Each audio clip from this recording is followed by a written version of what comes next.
Hello guys! For today's video tayo po ay magluluto ng ginataang kalabasa na may pechay at saka yung laman ng shells at saka paksiw na galunggong. Ayan, paghalo-haloin natin para maging masarap. Samahan niyo ako guys at para tayo ay luto na naman ng isang masarap na putahe na magugustuhan ng ating pamilya. Dahil Semana Santa ngayon, bawal muna ang karne, kaya isda at gulay lang muna. Ayan, let's go!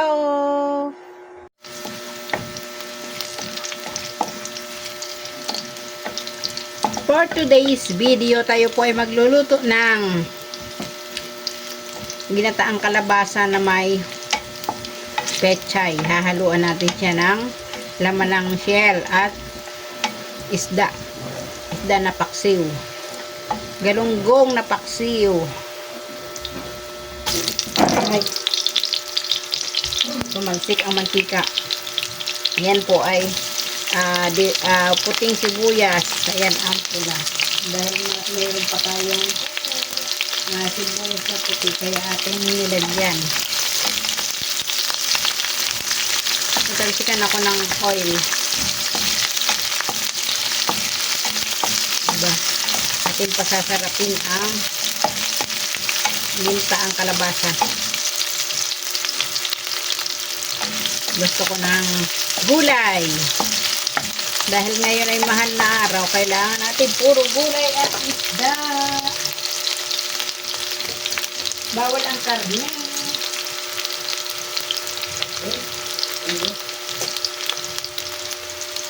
Bawal muna ang karne.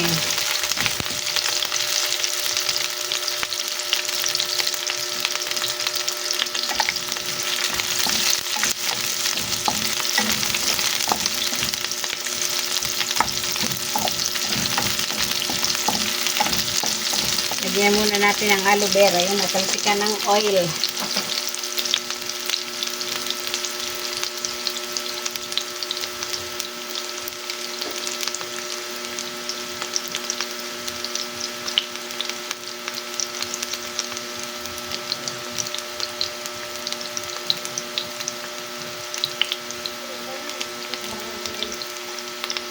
Kailangan lagyan ng aloe vera gel ang natalsikan ng oil para hindi pumaltos. Bango-bango. Ang bango-bango na agad. Lagyan na natin ang kalabasa.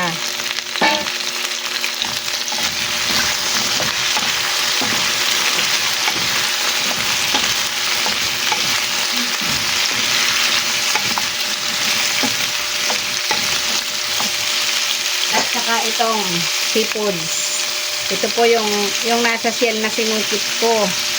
Luto na sinungkit ko, tapos nilagay ko sa freezer para pampalasa sa gulay. May kaunting ganito. Yan. Ilang piraso lang yan. 3 piraso yata yan. Alimasag, 4. Baby alimasag.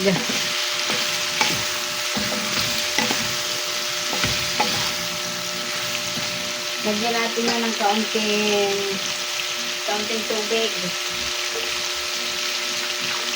para maluto yung kalabasa bago natin ilagay ang kakang gata. Ayan. Natin ang kaunti. Hintayin natin muna yan. Luwambot-lambot yung kalabasa bago natin ilagay ang gata.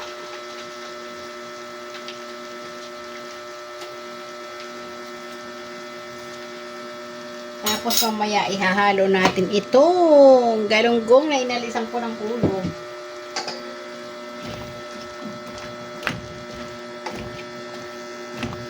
Para hindi masyadong matinik yung ihahalo natin, laman lang.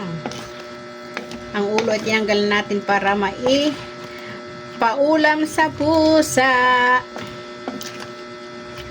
sa ating pusa na mahilig sa isda. Ayan, lagyan na natin ng asin. Asin. Tapos, black pepper. Wala na tayong silinghang. Tayo nakabili, nakalimutan.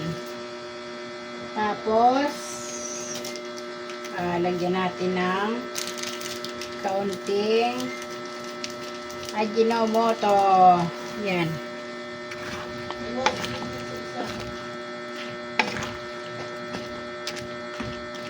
Tapos ating tatakpan. Hintayin natin kumulo. Saan ang takip natin. Ito ang ating gagamitin takip para malaki. Kasi yung bubog, hindi masyadong sakop yung gulay. Mas maganda ito. Kaya lang hindi nakikita. Sige na nga, yung bubog ng ating itakip para kita ninyo. Para kita ninyo ang pagkulo. Ayan. Kasi naman pala. Tayo na natin kumulo ang ating gulay.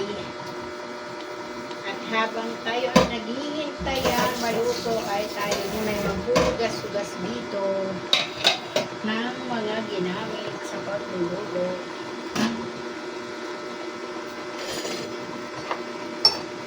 Mukhang pumaltos ang aking natalsikan ng oil. Ayan, natalsikan ng oil ko. Ayan o. Yun, namapula. Mukhang papaltos. Matindi ang pagkatalsik.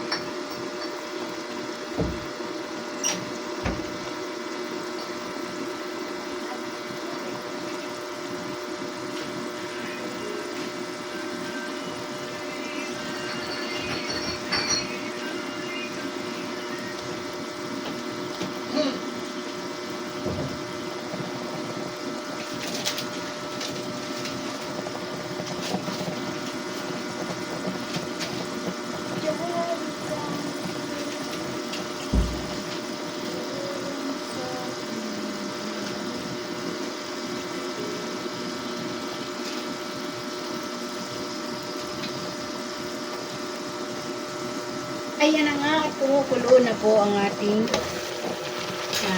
gulay. Natin munang halu-haluin para maging malasa. Para lumasa ang kanyang mga shells. Shell, nawala ng shell. Tinanggal ko na sa shell.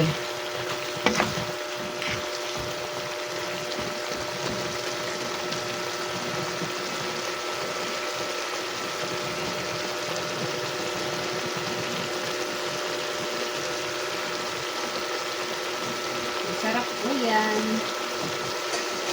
Tapos ilagay na natin ang ito. Gata. Gata na masarap.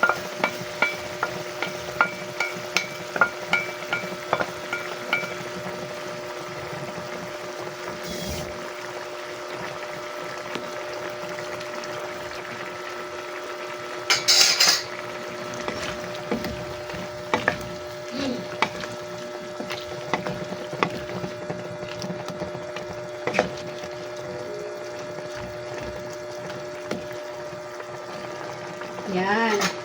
Tapos ilagay na natin ito. Pampalasa na isda. Isdang galunggong na tinanggalan ng ulo. Yan. Takpan ulit natin.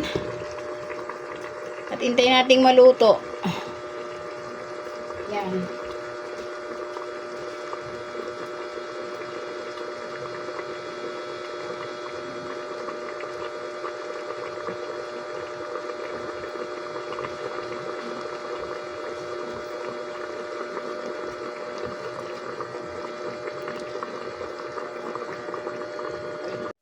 Ayan, at kulong-kulo na ang ating gulay. Halo-haluin lang natin para lumapot. Parang ang sarap. Parang ang sarap ng ating gulay.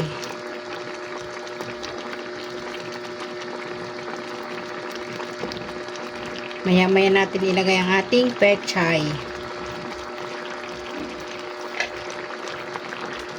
Parang gusto ko ng tikman.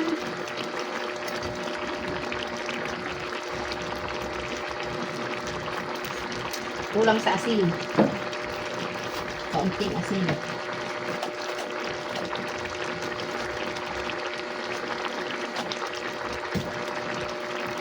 Kasi mamaya ilalagyan na pa natin ng pechay yan. Kaya dinagdagan ko ng kaunting asin. Baka walang lasa mamaya.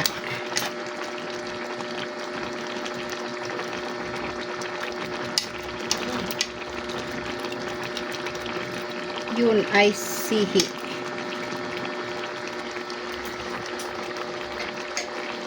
Sarap.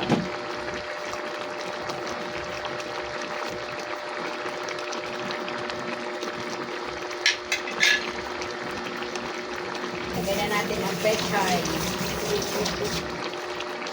Para masarap. Maraming pechay.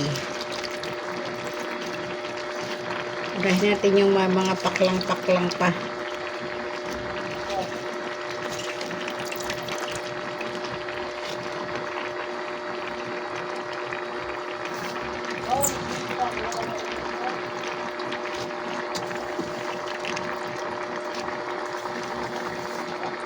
At syempre, tatakpan natin para maluto ang pechay. Kasi kung hindi natin tatakpan,